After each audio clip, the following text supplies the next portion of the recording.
প্রিয় দর্শক শ্রোতা, আমি বিমল কুণ্ডু, একজন বাঙালি ইউটিউবের পক্ষ থেকে আপনাদেরকে আন্তরিক অভিনন্দন জানাচ্ছি। আজকে বাংলা সাহিত্য সংস্কৃতি জগতের অন্য এক ধারার সঙ্গে আমরা পরিচিত হতে যাচ্ছি। বাংলাদেশ নদীমাতৃ দেশ, যেমন এই সুজলা সুফলা মাটির উপর দিয়ে স্বচ্ছ ধারায় বিভিন্ন নদী প্রবাহিত হয়েছে, তেমনি বাংলা সাহিত্য সংস্কৃতি স্বচ্ছ ধারায় প্রস্ফুটিত হয়ে বর্ধিত হতে হতে আজকে এই আধুনিক যুগে প্রবেশ করেছে, এবং যাদের দ্বারা সেটা সম্ভব হয়েছে সেটা বহুমুখী প্রতিভার দ্বারা, বহু প্রবাহের ধারা তা মিলেমিশে এক সুন্দর সৌন্দর্যময়ী রূপসী বাংলা, সোনার বাংলার রূপ ধারণ করে আছে, ধারণ করেছে। বন্ধুগণ, আমরা এখন বলতে যাচ্ছি তেমনি একজন নারী কবির কথা, ভাটির অঞ্চলে যিনি একদিন ভাটি অঞ্চলে যিনি একদিন সারা ফেলেছিলেন, এবং আজও তিনি আমাদের ইতিহাসের অনেকটা জায়গা জুড়ে আছেন। এখনও ভাটির অঞ্চলে কান পাতলে শোনা যায় তার রচিত বহু গান, বহু কবিতা, নাটক এবং চলচ্চিত্রের বিভিন্ন সংলাপ। আসুন আমরা তার কথা বলি। তিনি হচ্ছেন চন্দ্রাবতী। 1991 সালে আমি চাকরির সুবাদে ময়মনসিংহে ছিলাম। তখন ময়মনসিংহ গীতিকার বিশিষ্ট গবেষক ডক্টর নীরজচন্দ্র সেনের লেখার সঙ্গে আমার পরিচয় ঘটে। সেই সূত্রে পরিচয় হয় অধ্যাপক বিমল কান্তি দে এবং আমার একজন সহকর্মী বিসিএস সেলিম গাজীর সঙ্গে। তাদেরই তৎপরতায় আমি ঘনিষ্ঠ হয়ে উঠি ময়মনসিংহ গীতি কাব্যের সঙ্গে এবং চন্দ্রাবতীর সঙ্গে। চন্দ্রাবতীকে বলা হয় মধ্যযুগের আদি বাঙালি মহিলা কবি। ভাবতে অবাক লাগে, আধুনিক সুবিধাবঞ্চিত সেই অন্ধকার যুগে প্রত্যন্ত গ্রামের এক সাধারণ নারী কীভাবে এত বড় প্রতিভার অধিকারী হয়েছিলেন। সম্ভবত মহাকবি কিটস অথবা রবার্ট ফ্রস্ট বলেছিলেন, আমি যে আমার দুঃখের সম্রাট। দুঃখের সাগরে নিমজ্জিত জীবন থেকেই হয়তো এত বড় প্রতিভার উন্মেষ ঘটে। চন্দ্রাবতীর জীবনটাও ছিল তেমনি দুঃখময়। তাই তিনি দুনিয়ার সব ভোগ বিলাস ত্যাগ করে জীবনের সঙ্গী করেছিলেন সাহিত্য সাধনা। তার সেই দুঃখের কাহিনী আজও হাওর বাওরে বিস্তীর্ণ অঞ্চলে মানুষের মুখে মুখে গান হয়ে বাতাসে উড়ে বেড়ায়।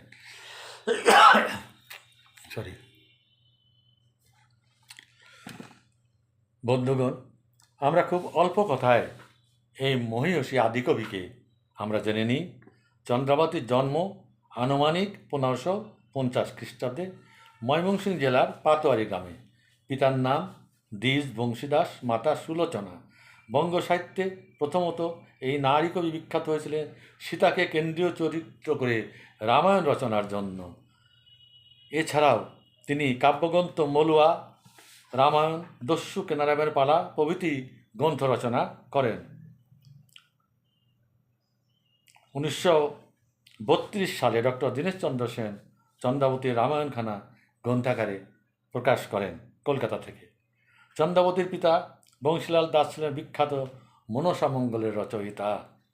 ধারণা করা হয় প্রত্যেক সূত্রে চন্দ্রাবতী কাব্য প্রতিভার অধিকারিণী হয়েছিলেন। লোককবি নয়ন দাস চন্দ্রাবতীর দুঃখের জীবন কাহিনী নিয়ে যে গীতিমালা রচনা করেছিলেন তাই শত শত বছর ধরে লোকমুখে জারি রয়েছে।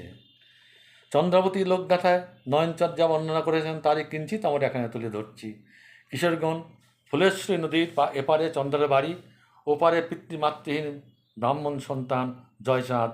দুজনের মেলামেশা শিশুকাল থেকে বড় হতে হতে প্রেমে তার পরিণতি। কিন্তু দুজনের মধ্যে সামাজিক ব্যবধান। যুবতী কন্যা এই ভালোবাসার কথা বলতে পারে না তার বাবাকে।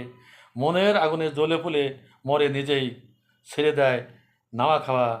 না কান্দে না হাসে চন্দ্রা, নাহি কয়ে বাণী, আসিল সুন্দরী কন্যা হইলা পাশানি। মনের ঢাকিয়ে রাখে মনের আগুনে, জানিতে না দেয় কন্যা জ্বলি মরে মনে। একমাত্র মেয়ের এই করুণ অবস্থা থেকে পিতা জানতে পারে তার প্রেমের কথা এবং জয়চাঁদের সাথে কন্যার বিয়েতে রাজি হয়। বিয়ের দিনক্ষণও ঠিক হয়। নির্দিষ্ট দিনে চন্দ্রা নববধূর বেশে প্রতীক্ষা করতে থাকে জয়চাঁদের জন্য। রাত গভীর হতে থাকে, তবুও অপেক্ষা শেষ হয় না। চন্দ্রা কাগজ কলম নিয়ে প্রেমাস্পদের উদ্দেশ্যে কবিতা লেখে। তোমারে দেখিব আমি নয়ন ভরিয়া, তোমারে লইব আমি হৃদয়ে তুলিয়া। কিন্তু জয়চাঁদের কোনো খোঁজ নেই। জানা যায় গোপনে জয়চাঁদের সঙ্গে প্রেমছুলি এলাকার শাসক কাজী মেয়ে আসমানির সাথে, এবং ইতিমধ্যে সে ধর্মান্তরিত হয়ে আসমানিকে বিয়ে করেছে।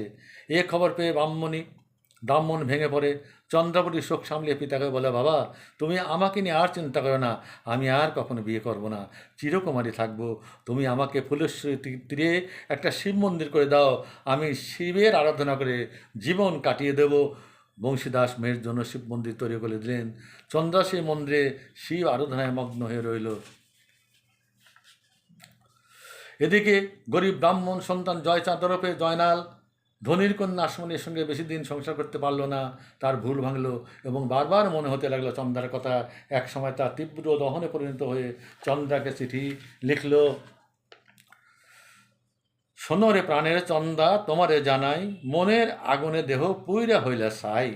শিশুকালের সঙ্গী তুমি যৌবন ফুলের মালা, তোমারে দেখিতে মন হইয়াছে উতলা। বন্ধুগণ, আজকে এইটুকুই থাক, ভিডিও বড় হয়ে যাবে। পরবর্তীতে আমরা চন্দ্রার পরবর্তী অংশটুকু বর্ণনা করব। আপনাদের কাছে আমার বিনীত অনুরোধ, চন্দ্রাবতীর একটি গ্রামের মেয়ে এবং বাংলা সাহিত্যের প্রথম মহিলা কবি, তার এই পরিচয়টা আপনারা চারিদিকে ছড়িয়ে দেবেন ভিডিওটা শেয়ার করে। অনেক ধন্যবাদ। জয় বাংলা, জয় বঙ্গবন্ধু।